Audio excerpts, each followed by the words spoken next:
but that was okay. And I guess we don't need to yell in here, but Shabbat Shalom. So last time I taught, people said I wanted something to take notes on. I wanted a piece of paper, something to write things on. So I have some paper here with some little headers. If anybody wants something, just raise your hand, and you get to pass them out to everybody else who raised their hand. There you go. So anybody who wants one, if you don't think you need one, you probably do then.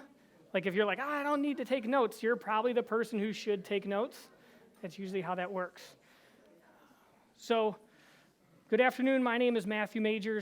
I'm going to be leading you through the next topic into this becoming an adult kind of series thing that I'm developing, and it's going to be under decisiveness. That's what we're talking about today, decisiveness. I'll let everybody kind of get settled in. We got some psh, psh, psh happening in the back. Look at that. So we're going to kind of get started with a quick recap about who is this for, right? It's definitely a personal study for me. The more I study the Word of Yah, the more that I dive into everything that He has for me, the more I can understand what I'm going to present to everybody else. But this is definitely a personal study for me. It's knowledge that's here for everybody, right? Just because I'm putting my effort into it, everybody can glean from that something, so that's why I present. It's for the young people, the small ones, so they can plan ahead. It is for the teens as they begin their transition to move forward. Kevin, is there any way that you could shift my notes so I have more note space? I don't know if you heard me, that's okay. It's definitely for the young adults to reinforce the knowledge that they've already learned. Appreciate that, Kevin. Thank you so much. It's definitely for the older adults so they can share wisdom with the younger adults. That's really important. Now,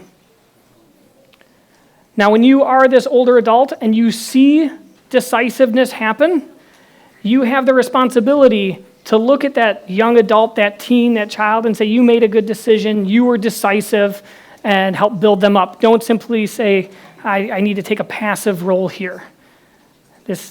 Nothing here is passive. Everything is intentional. And it's for the friends at any age. Accountability, iron sharpens iron. So we're supposed to sharpen each other, and that's a little uncomfortable as we talk about decisiveness, but we'll get that set up. We'll get more comfortable as we start to encourage each other to be better.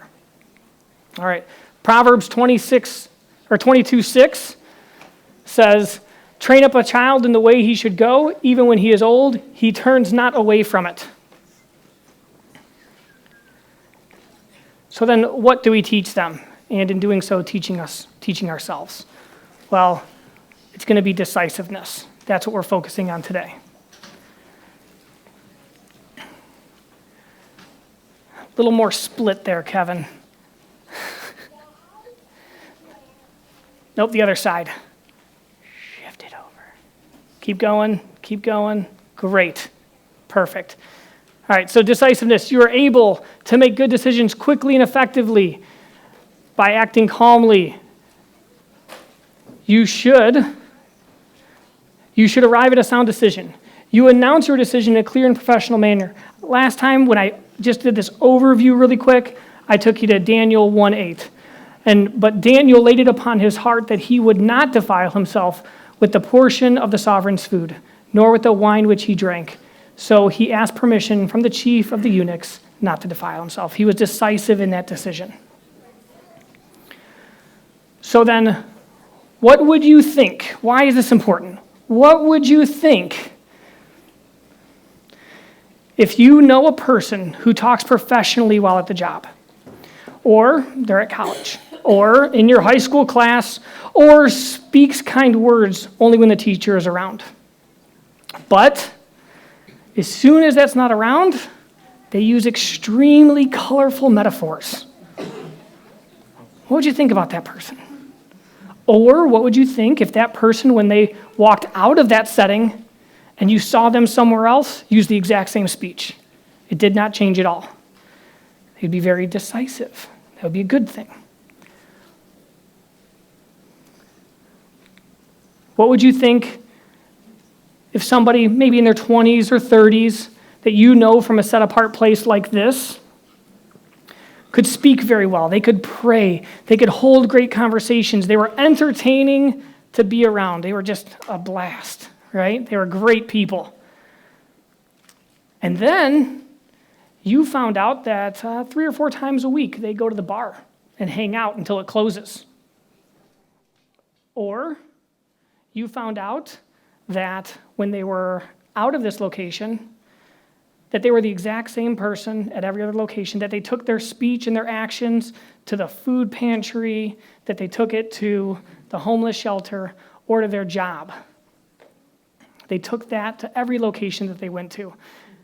That would be a good thing, right? Affection. What if there's a father who loves his wife and he loves his children, and when we're here for Sabbath gatherings, you see them just all around and they're all happy. His wife is the apple of his eye, and his children, they're just great. They're amazing. And then you go to the gun range with him, and all you hear is bad talk about his family. Just putting him down because he's not with them right now. He's with the boys. Or what if you had that same person at the gun range or wherever you're bowling, throwing darts, whatever it is you're doing, and he just spoke praises about his family the entire time? What about action? If you think about a person who says that they'll do something, that they can help you, that they'll be part of this item, or that they want to say that they're going to do something that's completely self-seeking. I'm going to do a budget. I'm going to clean my car. I'm going to do these things. But then, as soon as they're out of sight, that person quickly makes a choice to forget any action that they promised. And they just go about their own thing. Or a person who says they're going to do something and they make a choice to do it. Those are very different people. So decisions. Decisions build our character. And our character is built one decision at a time, one block at a time. Right? I make a choice, I put it down, it's a block. I walk a little further, I make a choice, I put it down, it's a block.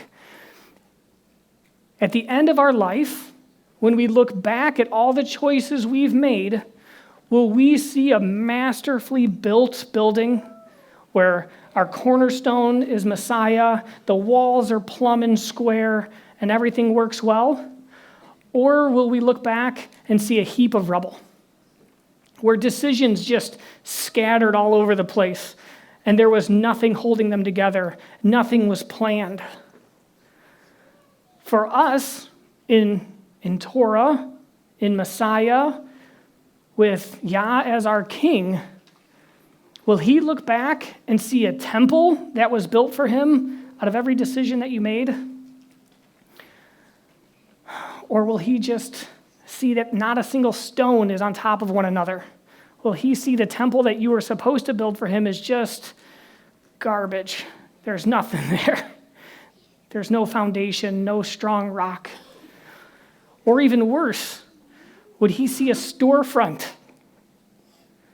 where you walk by it and you're like, oh, that looks really nice. That looks pious. That looks holy. That looks set apart. That looks Kodesh. And as soon as you walk through the door, it's just a heap of rubble. Somebody just put on a facade of, I come here on Sabbath. I love my family. I'm a really good person. Everything's great. And then as soon as you get to the depths of what that person actually does in their darkness, beyond the storefront, beyond the front of their house, it's just trash. At least if you're a heap of rubble, everybody can see that from a distance. If you're a storefront, people walk closer to you, and then they get nothing out of it. All of this stems from the decisions that you make in your life. So we have to work on our decisiveness. So let's do a word study on that. A little deeper dive into decisiveness. The definition: the ability to make decisions quickly and effectively. This crisis will require leadership and decisiveness to resolve it.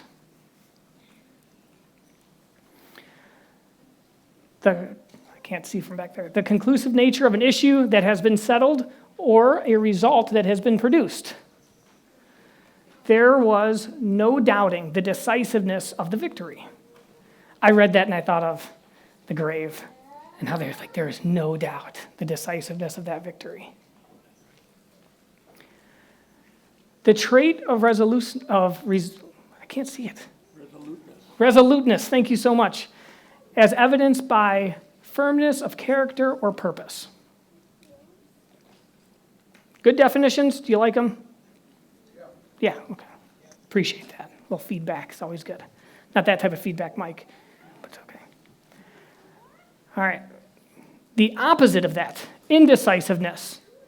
The condition or quality of being unable to decide or conclude or resolve something. Once again, my indecisiveness kicks in. There are just too many choices. That one happens typically with your significant other when they say, where do you want to eat? And they say, I don't care. Right? Indecisiveness, because there's so many good options out there. Right? None of them's wrong, but we're going to be indecisive, and that indecisiveness creates a problem. It creates conflict. There's not decisive or final. That was an indecisive battle. We don't know who actually won. It didn't really conclude anything. Nothing positive was gained from this. Or you're finding it hard to make decisions or being double-minded, an indecisive person. Who here, when they talk to their friends, would be like, hey, do you know Matthew? Yeah, Matthew. I like Matthew. Yeah, he is really an indecisive person. That's just a quality that we just really like about him. I don't think so. We don't want this, right? There are some synonyms for this. This is a word study. Gotta fully understand what we're talking about here before we get too far. Conclusive, critical, crucial, definitive, determined, fateful, forceful, influential. Who here would want to be influential? Right? You'd want to be influential in a positive way. They're like, oh, I want to be an influencer. The teens are like, oh, influencer, sounds good. Positive, significant. All of these words, I don't think anybody here would mind if they were spoken over them. But the antonyms, what's antonym mean? The opposite of it, right? Synonym, antonym. The antonyms are unimportant, indefinite, weak, insignificant. How would you like that you're insignificant. It's completely insignificant. Hey, I had a big choice here. Insignificant. Didn't make that decision well at all. Wavering or uncertain. Now we know we've defined it. We've looked at what's similar, and we've looked at the opposite of it. Let's look at some biblical references. At this point, this is going to be a sword drill. Anybody know the rules for a sword drill? First one to it gets it. Okay, here are the rules. Hold your Bible above your head if you're playing. Okay? Hold your Bible above your head if you're playing. If you need a Bible, raise your hand. Marcel will get you one. I don't know. Hold your Bible above your head if you're playing. I need a runner to run the mic to the first person. You want to be the runner? You raise your hand. I was going to hold my Bible. You want to be the runner? Okay. Go get a microphone from Michael in the back. He's got it ready for you. Sword drill. Do you know what a sword drill is? You hold your Bible up. I put out a reference. First one to get there stands up, and Garrett's going to bring you the microphone so you can read it. This is interactive. If you have it memorized, you can start. Yeah, if you have it memorized, sure. Are you ready? Okay, first one. As soon as I click it, you can go. You gotta find it and stand up. First one to stand up. Garrett's in the back judging. Not like judging like who's reading their Bible, but like going to judge who gets it. Ready? You ready, Garrett? You're the runner. You're going to take it to him. Ready? Go. Joshua or Yehoshua 24:15. You can't. Check. And if it seems evil in your eyes to serve Yahweh, choose for yourselves this day whom you are going to serve, whether the mighty ones which your fathers served, that were beyond the river, or the mighty ones of the Amorites, in whose land you dwell. But I and my house, we serve Yahweh. Nice. Give him one. Hoorah. No? There we go. Hoorah, right? All right. All right, next one. You ready? Yeah. You got to be fast. I can see everything. Okay, ready. Psalm 119, 112 through 113. I want to hear pages turning. You don't have it yet. You got to get it. Got it now? No, I don't. I like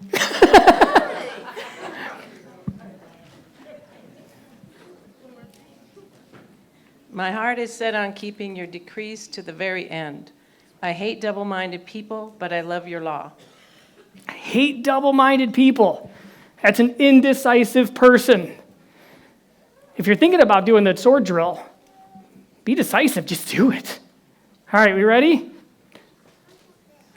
Matthew 4, 19 through 20.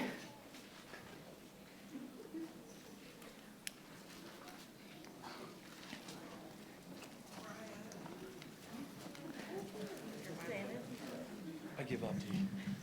Computer's faster. Matthew 4, verse 19, and he said to them, "Follow me, and I will make you fishers of men." And they immediately left the nets and followed him. They immediately left their nets. Immediately left their nets and followed him. This wasn't a, hold on, let me clean this up real quick, right? This is, I immediately left my nets and followed him. Very decisive. Last one, James 1, 6 through 8.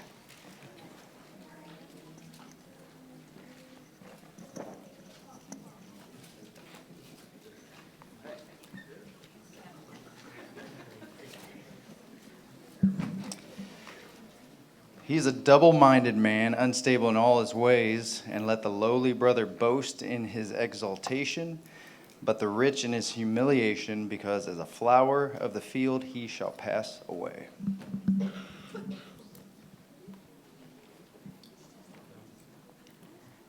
I don't know that was the right one. You had the page. I don't know if that was the right one, but you know what? It sounded good. I'm like reading. I'm like, what translation is that? So good. All right, I was just so excited. Okay. 6 through 8, I got it. But he should ask in belief, not doubting, for he who doubts is like a wave of the sea driven and tossed by the wind. For that man should not think that he shall receive whatever from the master. He is a double-minded man, unstable in all his ways. Give him one, hurrah. All right. All right. That was some simple biblical examples of decisiveness or indecisiveness. That's good. Thank you. Appreciate that. We might do more later, depending on time. I was told not. Yeah. Okay. So decisiveness in adults. What does this look like in adults? What does decisiveness look like in adults? They might informally make good decisions and stick to those decisions. Just experience, they know the decisions, they can rationalize things very quickly. They're like, no, this is the decision, and they're firm with it. The decision that they made, they're sticking to it. They're not like wavering in the sea. They're not double-minded. That's what it looks like in an adult. There is a lot of intentionality.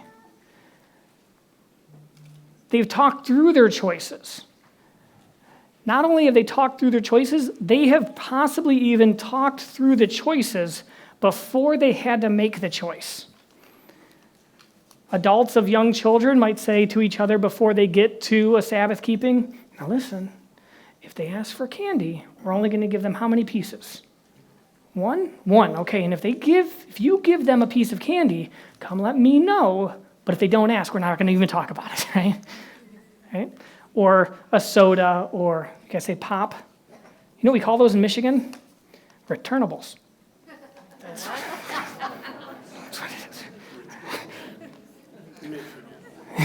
is. But you talk about it beforehand. It's all figured out what you're going to do, right? They probably have done simple charting of things mentally. Adults can do this. Pros and cons very quickly. You work it out in your head real fast because you've done so many pros and con choices before. Where are we going to eat? Pros, McDonald's, it's fast. It's con, it's terrible for you. Right? Like, if you work at McDonald's, I'm sorry. Wendy's is better.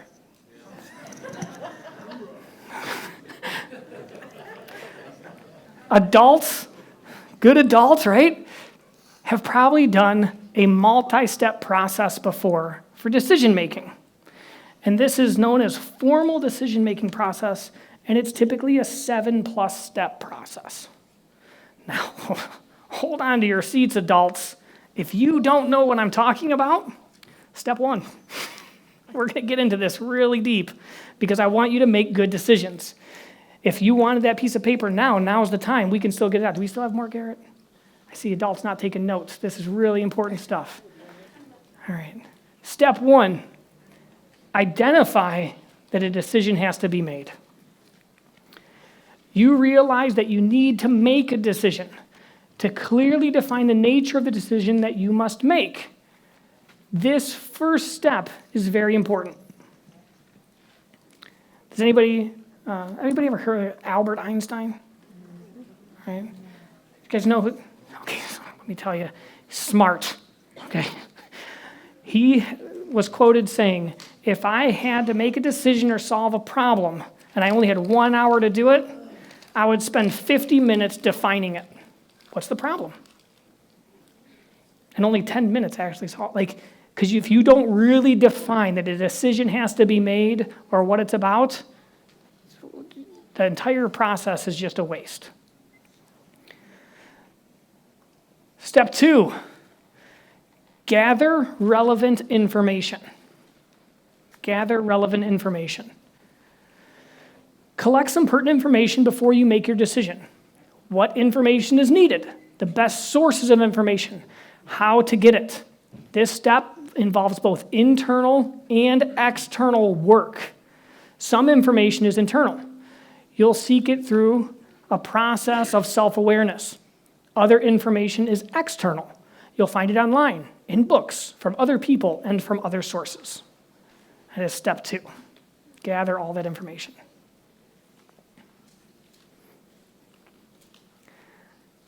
A lot of information there. I see a lot of people gathering it too, which is good. Step 3, identify the alternatives. As you collect information, you will probably identify several possible paths of action, or alternatives, that's what they're called, alternatives.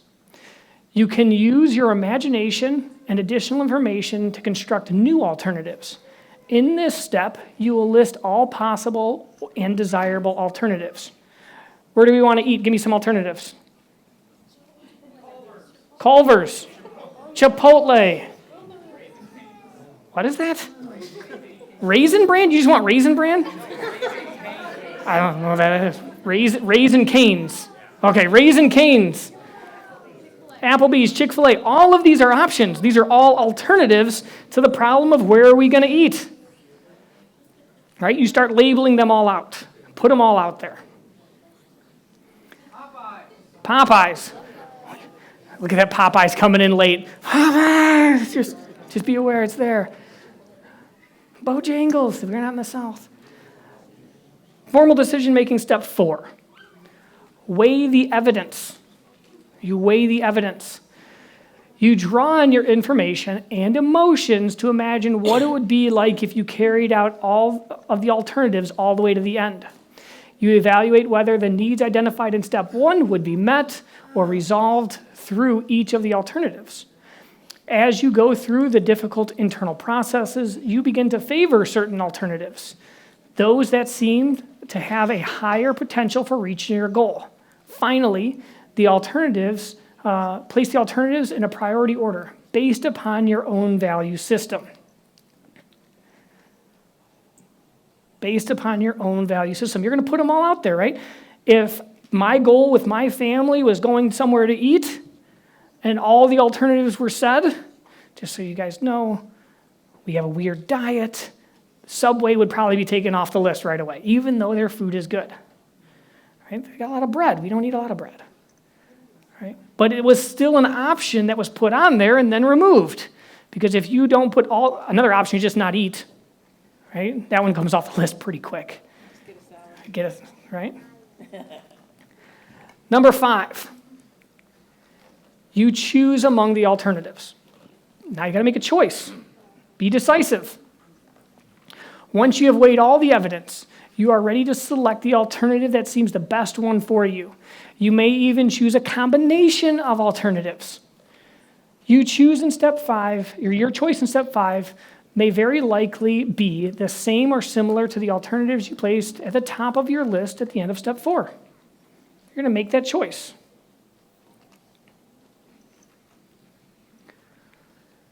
Step 6 is the one that everybody kind of like, hey, I jump to this step all the time. You just take action. You're actually going to do it now. You are now ready to take some positive action by beginning to implement the alternative you chose in step 5. You're actually going to do it. Most people stop right there and they just put it into action and that's it, right? 6 steps. We're done. 6 steps done?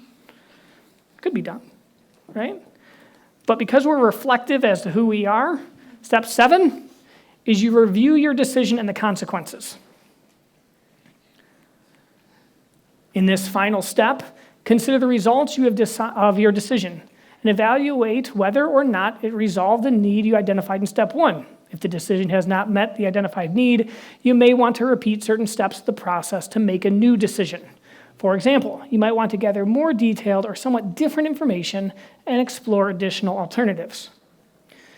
We chose to go to, Kale and Cane's? Raising. We chose to go to Raising Cane's, and as it turns out, I didn't like the food. Next time, it's just, would I not like the food? I would like the food, okay. I don't know. You wouldn't like driving there, it's too far away. Okay, so next time you'll bring it. Volunteered. All right. Now that's the 7 steps of a decision-making process. But we're a people that's a little bit different. Don't look at the back. You don't get to look at the back slides. You can't skip ahead like a sword drill's coming. It's not.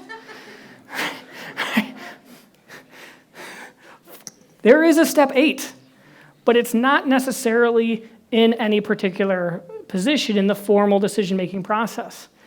It's, did you pray before you started? Who does that? What socks should I wear? I'm having a hard time making decisions on what socks I should wear.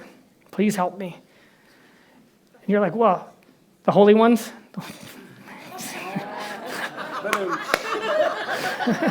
Tip your waitress. Right? And there's a reference here, but you don't need it. If you've opened your Bible recently, you know that Yahovah, Yah, Almighty, our Father, our Abba in heaven, is in control, and He wants to help us. So you can basically open to any part in that book, and you'll get a reference where He's trying to help His people. Step 9, again, in question. Did you go to the Word for help? Psalm 119, 105 says, your word is a lamp at my feet and a light to my path. I don't know that in there if it says exactly what socks to buy, but it does say things like not to worship other idols and not to put those idols on your body. Ooh, so we've been convicted, not saying you're convicted, we've been convicted recently of taking things like Nike off the shelf in our house because Nike is not Yahovah. And if you wore a shirt that said Zeus, I don't know if that's good, but that's just something that we've done. Step 10, did you silent yourself and Shema to Yahovah's answer? Did you say, I'm going to follow his answer, not my answer, because his answer might be better than my answer? Proverbs 3, 5 through 7. Trust in Yah with all your heart, and lean not on your own understanding.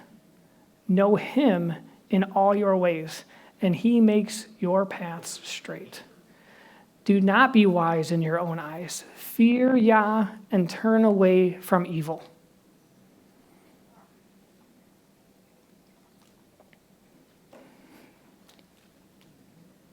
As a father, if my children come to me as teens or younger and they say, Abba, what choice can I make here? I'm like, yes, I get to give them a good answer. I get to help them. How much more our Father in heaven? He's just waiting. He just wants to hear from you. But you got to listen to him. You can't be like, oh, it was a good idea, but I'm going to do what I want to do. Step 11. Again, these are in question marks, right? Like they're not the formal worldly decision-making process. These have been added on. Did you seek counsel that aligns with Yah? Did you talk to other people? Did you talk to your peers? Did you talk to the wise among you? Did you ask the small child what would be a good decision if they align with Yah? Because it says, Proverbs 15:22 says, without counsel, plans go wrong, but by great counselors, they are established.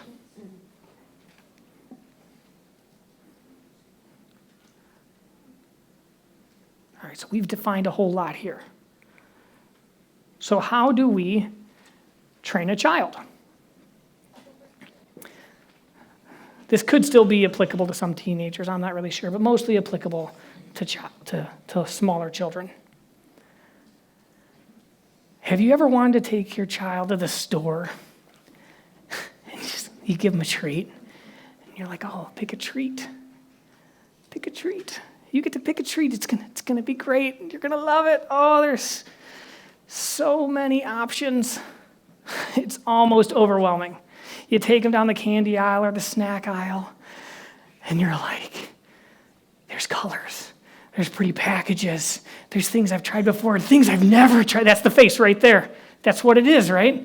They're just like, oh, I can't wait.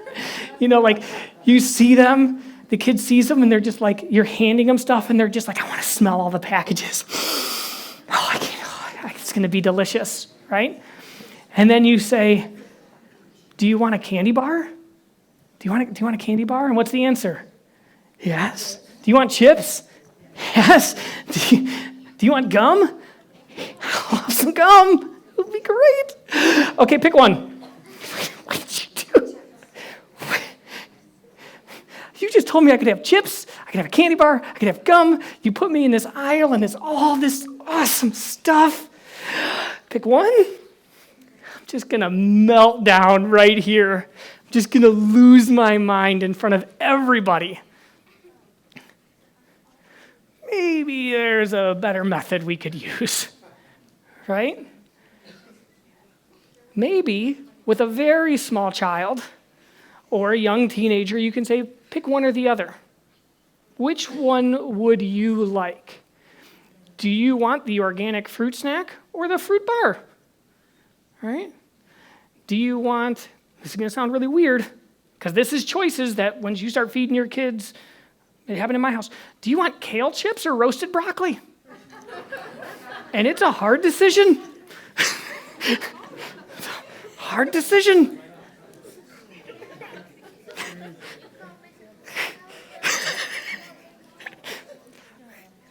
Do you want a full-size candy bar or a bag of M&Ms? Or as they get older, do you want an Xbox or a PS5? You're not getting both. These simple decisions that you get them to make at a younger age, they'll be able to make better decisions as they get older. But you have to let them make those decisions without overwhelming them. We talked about a snack, but this is so much more than that. Because they're going to make a decision about what clothes am I going to wear today. And you want to be able to step back as a parent and say, okay, we got clothes that align with our morals, let them pick. There's no real wrong thing for them there. Or what friends am I going to hang out with? How am I going to invest my time in entertainment? Those are decisions that they're going to start making without us there. Now, children do have this weird thing about decision categories. And if you've never heard this, adults have the same thing happens to adults, right? Where there can be no decision. The child doesn't actually make the decision. Their peers make it for them. Somebody else makes the decision. You give them the choice, but it turns out that it's not really their choice. They're just influenced and following the crowd. So why do they do this? Well, maybe they're afraid. I could make the wrong choice. Or they have doubts about themselves. What decision would be the best decision? I can't figure it out. Sometimes we need to let them know that mistakes are okay. It's okay to pick the peanut butter M&Ms compared to the caramel M&Ms, and if you pick the wrong one, next time you'll just make a different choice. It's okay, it's not that big of a deal. Let them make the choice. What goes on their plate when they go through the food line? What would you like? Well, they filled up on delicious food that people brought to the gathering, but they didn't get everything they wanted. Well, they made that choice. It's okay. Mistakes are made, but they're learning to make that choice to be independent. There's a snap decision that could happen. Just real quick, boom, made a decision. And this is without analyzing. You should have analyzed that a little bit more. You should have thought about the different ideas. That's a snap decision. Sometimes, though, snap decisions are great. It's simple. Do you want yogurt or chips? Yogurt or chips? Snap decision, let's go. Moving on. Chips, right? Like you can make that choice. There's no giant thing that's going to be a problem there. I picked yogurt, and as it turns out, I knew my entire life I've been allergic to yogurt, and now, you probably know, right? You didn't pick peanut butter because you're allergic to peanut butter. Oh, do I want crunchy peanut butter or smooth? I'm allergic to both. I'll take smooth, right? Like a snap decision there is not good. If you're always making snap decisions, you might have to slow down a little bit. Right? There are some decisions that should not be snap decisions. What college am I going to go? Grace! Grace College. Why? Everybody else went to Grace College. I had Grace. Did you look at any other colleges? Grace College, man. Just snap. I don't even need to think about it. When do they start? Don't know, don't care. Grace College. Not picking on anybody here. But it could be the best choice. It could be a very good choice because you made it a responsible decision. That's probably how you did it, right? You're not even in there yet. You're wearing the hoodie all the time like you're there. It's all good. Right? You probably, when you're making a responsible decision, you looked at all the consequences. You weighed everything out. You slowed way down, and you're like, I need to make this a good decision. It's a responsible decision. It gives children a chance to learn. You can sit down with them and give them guidance. And you can say, hey, we're going to talk about your first job. And I'm going to help you make that decision for your first job. I know that you really want to work at Subway, but Subway is not an option. Subway. The youth probably get it. Subway, do you guys know Subway? It's okay. Or do you want to work at a farm? You're going to put a lot of hours into this. Where do you want to work? And you talk them through it. And you start to bring them into the larger idea process. Because if you don't start doing it, someone else will just, influence them. The world will tell them to waste their money on shoes and other things. But you can help them make positive decisions. Now, there's this idea about decisiveness. And sometimes a young child, will get labeled as stubborn. And you'll look at your child, 8 years old, like, you are stubborn. You are just like your mother. Father, sister, or brother, any of them, you're just like them. Right? But words and labels, they have a lot of power. And if you tell a kid that they're stubborn, they're going to be stubborn. They're going to be very stubborn. But you can speak life into that child. You can change the term that negatively follows them as stubborn by training them and teaching them and not calling them stubborn, but saying, you're decisive. You make a decision and you stick to it. Now I want to train you and teach you to make the right decisions that you can stick to. That's what we're supposed to do as parents and as friends and as teens and as the wiser older generation. We're supposed to train and teach them and help them align with Yah. Help the decisions that they make align with Yah. Give them choices that align with what the Bible says, what your family's morals are, and let them make them, and let them be stubborn about them, but don't call it stubbornness. Tell them you're decisive. And I really appreciate how you made a decision 10 years ago to read your Bible every night, and you just won't quit doing it. That was a good decision. That was very decisive. Or you said you're going to drink all of your water today, your entire jug of water, and you did it. I know we had to stop 5 times to use the restroom on the road trip, but I'm proud of your decision. Your decisiveness, you held through. Way to go. Don't be like, you're stubborn. Let them be decisive in a positive way. That's the youth. That's the littles. You guys remember being there, right? Do you? You can shake your head, yes. It's okay. So then how do we train an adolescent? This is for you. This is where you guys really need to focus. This is a them and us type of situation. With smaller children, it's us and them, and they're pulling them along. Now that they're adolescents, we're training them to be adults. It's a them and us. We want to use life experiences, right? They should be able to make simple decisions effectively. Right? You guys make simple decisions effectively, right? Give me some examples. Okay, I'll give you some examples. Simple decisions, right? Do you know what clothes to wear? It's a yes or no question. Yes, I got one thumbs up. Okay, one of you knows what clothes to wear. Okay? You should know what clothes to wear. You can check the weather. You're old enough to be like, it's not shorts weather anymore, but I'll still, or in the middle of summer, I really like this giant sweatshirt. No, you can make the choices without your parents going, come on, let's go pick out your clothes. My wife still picks up my clothes.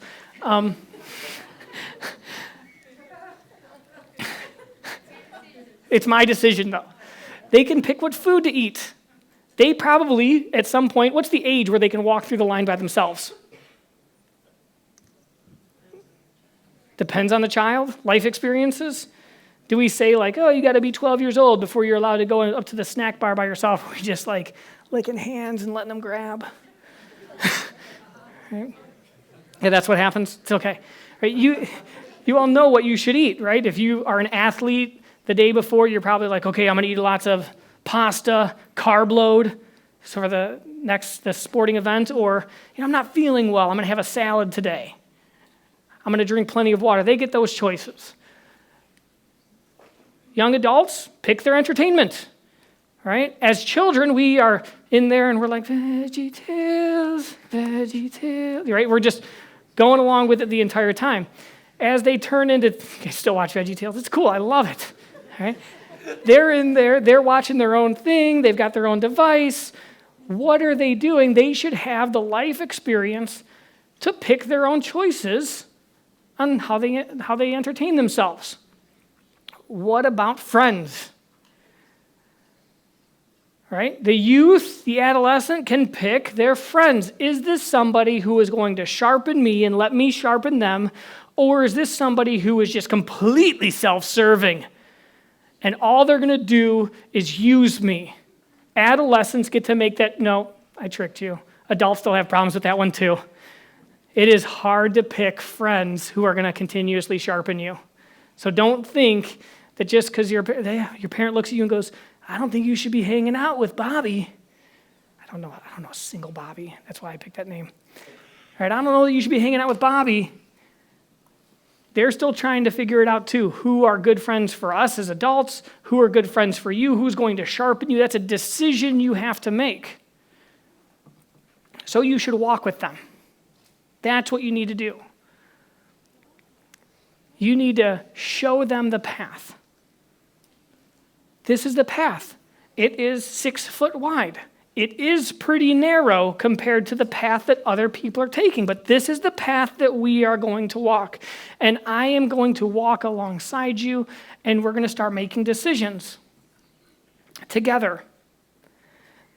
Yes, it's your choice, but I'm going to be that reasonable adult that helps you understand the ramifications of your decisions today.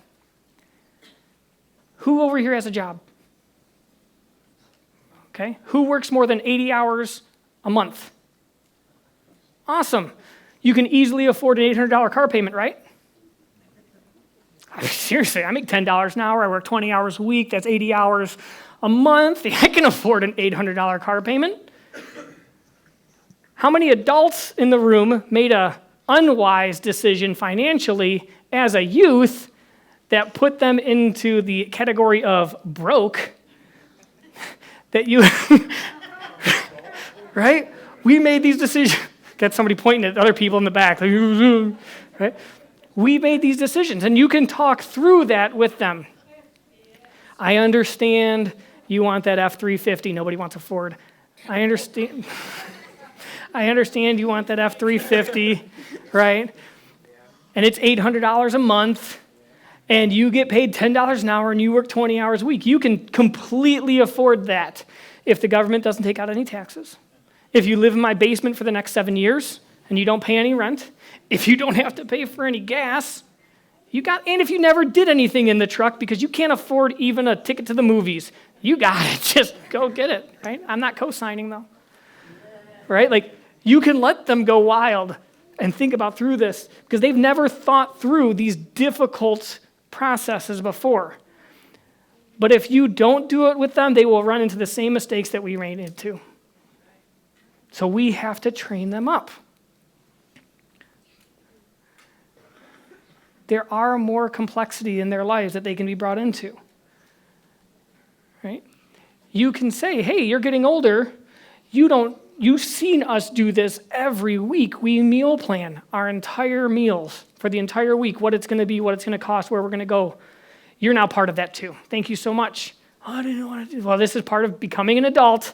This is the complexity. You got to think through every single meal, every person, every thing that's going to get cooked, where we're going to be, how much it's going to cost. Do we have it on hand? Do we need to go buy it? I'm not ready for this.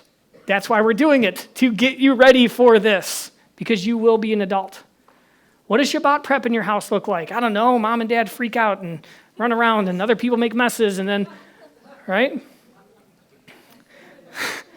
You're now part of this. I don't want to be part of this process. You're becoming an adult. It's part of your process now. Take this small amount and see how complex it is. You're important to us, and we want to see you be successful. Now, this one's a little weird. Take a course with them. I need to take a course on how to plan things effectively. Sure. Because you saw hands go up, youth, you saw hands go up over here in the adults who didn't make good decisions as youth and probably still make not so great decisions now. And we could look at you guys and go, yeah, let's take that college course together. Let's take that one-day seminar together. And we'll learn this together, and we'll both get better at decision-making processes. Okay, we can examine ourselves. Have any of the choices I've made affected anybody else in my family or friends?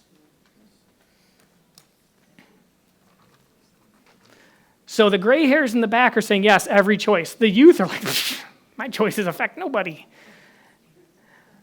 The wise people know every choice you make affects everybody around you. Even the little choices. Because what might be little today might be a 5-year-old tomorrow. Well, in 5 years, right? Okay, part of examining ourselves. This is called a friend check. This is a little awkward. At this moment, you're going to look at the person next to you, your significant other, your friend, and you're going to ask them, honestly and blatantly, and you got 2 minutes to do this, maybe a minute, if you make good decisions. Ready? Go.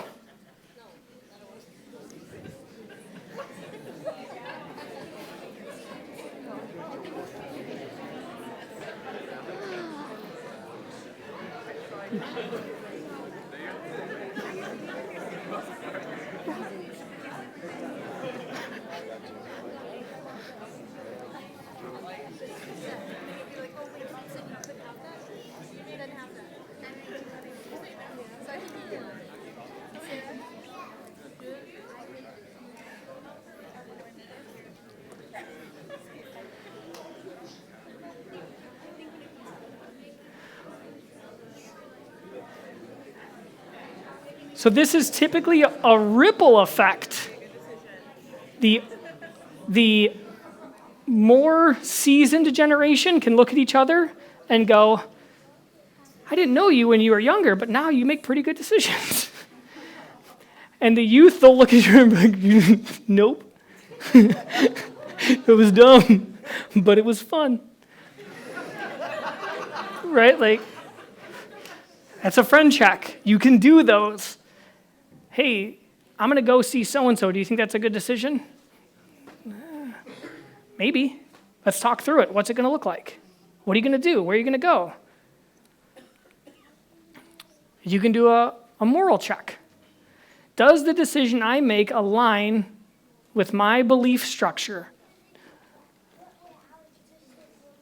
Would it be okay?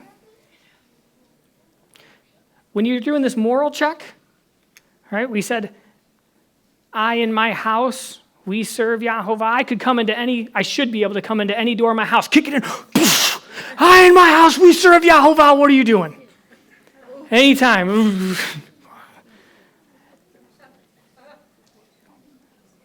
If you have teenagers and you just walk in there and you're like, door's not locked, open it just a little bit. I in my house, we serve Yahovah. What are you watching? It's anime. Right? Like, does that align with that decision to follow Yahovah, to follow Yah and his work in our lives? At this time, if you've got a note there, if you've got a piece of paper, I want you to write down a firm, unwavering decision that you've made. A firm and unwavering decision that you've made. Something that if somebody was to say, hey, they made that decision, you're not going to waver from it. It's solid. It's a foundational piece of who you are, if anybody asks.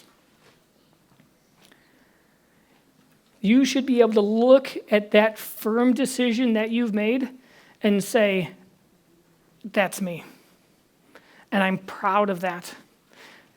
And my Father in heaven would be proud of the decision I made.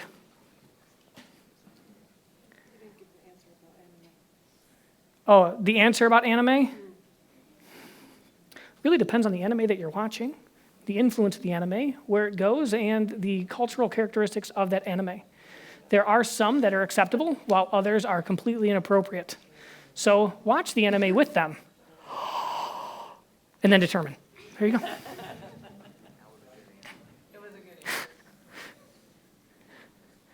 Accountability for adults. I've got like 5 minutes, maybe, so. It's because Marcel went over. Yes.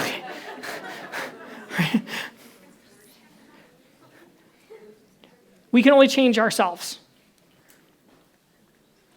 So we can let other people know, I'm working on my decisiveness. I want to make decisions, and I want other people to hold me accountable for the decisions that I make. You can only do it to yourself. You can't go to your spouse and be like, you made a decision. They will kick you like, I didn't ask you to keep me accountable for that decision. But you can change yourself. And let your friends know, I'm trying to be accountable in my relationships and where I spend my money. I want to make my decisions very good. And they will be very quick to tell you when you did it wrong. But maybe you can get to the point where they praise you for doing it right. And that's all about that, informing others. Let them know the decisions that you're making so they can support you in them. Maybe you need to process together. Having that counsel, having someone come alongside you and your family and say, hey, this is where we're dealing. This is a hard decision for us. How do we handle that anime situation? And then you talk through it, right? Process together. That's okay. Accountability with children. Let others know. Hey, I'm really working on my decision-making with my children, and I'm giving them this little leeway. Can you help keep an eye out, make sure they're making the right choices too? We're a family. That's what family does. Speak life about the decisions that are being made. Hey, you know your mom is right. She's making a good choice. Or your grandfather has you in mind when he made that choice, and I know he loves you. Or the choices they've made. You thought hard about your options, and I am proud of the one you picked, or I'm proud of you for the one that you selected. And you should be proud of it too. Avoid death. I don't know a single person who had to make two different choices, made one, and somebody looked at them and goes, I hope you're happy now. Right? That just puts them down. If they have the option, the choice, make it a good thing. Don't mock them because you would have chose a Snickers over the M&Ms, and they picked the M&Ms, and you would have picked the Snickers, and well, I hope you're happy now, right? If you're a Ford person and they buy a Chevy, I hope you're happy now. As their Fords broke down, right, on the side of the road, plastic handles. I don't know why. I know we drive a Ford. We have a Chevy too, but we drive a Ford. It's a European Ford. Okay. Anyway, here's some more examples about indecision or decision with a other character trait. So lack of decisiveness without accountability. I have a thought in my head, lack of decisiveness without accountability, Adam and Eve. If they were really decisive, they could have said, no, we love Yahovah. We love Yah. He would not give us a bad rule. And they were wishy-washy.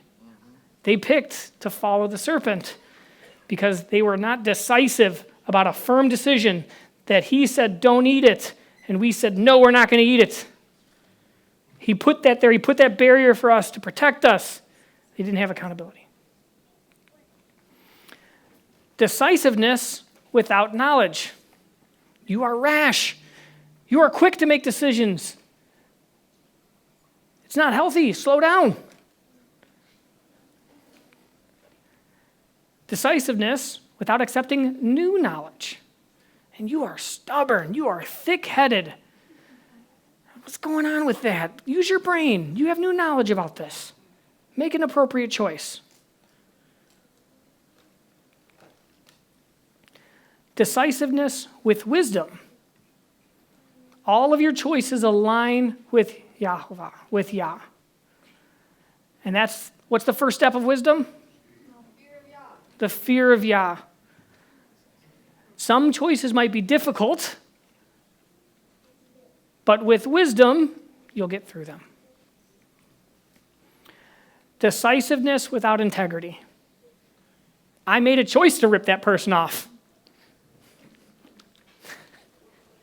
I made a choice to take that person's money. Well, nobody cares. It was a terrible choice. I'm glad you were firm in your decision to be a bad person. Have integrity too. Decisiveness with, I can't even read my, enthusiasm. You should be excited about the choices that you made. See, it's back, small back there, and I'm getting old. You should be excited about the choices you made. You got a firm foundation, and you're excited to put those into action. Decisiveness without endurance. Sword drill, got it, ready, go. Anybody? Luke 14, 28 through 30, nice and loud. Nice and loud. For who of you wishing to build a tower does not sit down first and count the cost, whether he has enough to complete it? Otherwise, when he has laid the foundation and is unable to finish it, all who see it begin to mock him, saying, "This man began to build and was unable to finish." Thank you. Give her one. That was weak. You did good. The giver one was weak. Right? You don't want to make a plan and then, it fell through because I didn't have the endurance to finish it. Decisiveness is important. But all the character traits that I've talked about in the introduction align with it appropriately, or it just does not work well. In conclusion, where's Nikki? Tell her I got 5 minutes left. She was like, I gotta go. When did I go to the kitchen?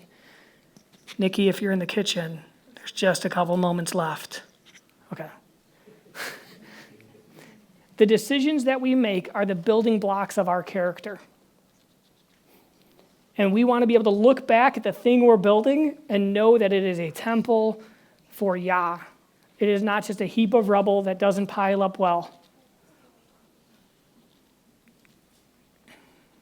Each day, we can pray, we can talk to our Father in heaven, and He will help us make these decisions, because at the morning and night, we can align ourselves to His goals and His will in our lives, and He will be there to make the decisions and to help us with them, to give us others around us, to support each other. You'll have wise elders. You'll have children who look at you and go, that was a bad choice, Dad. Right? And don't be stubborn when you hear it.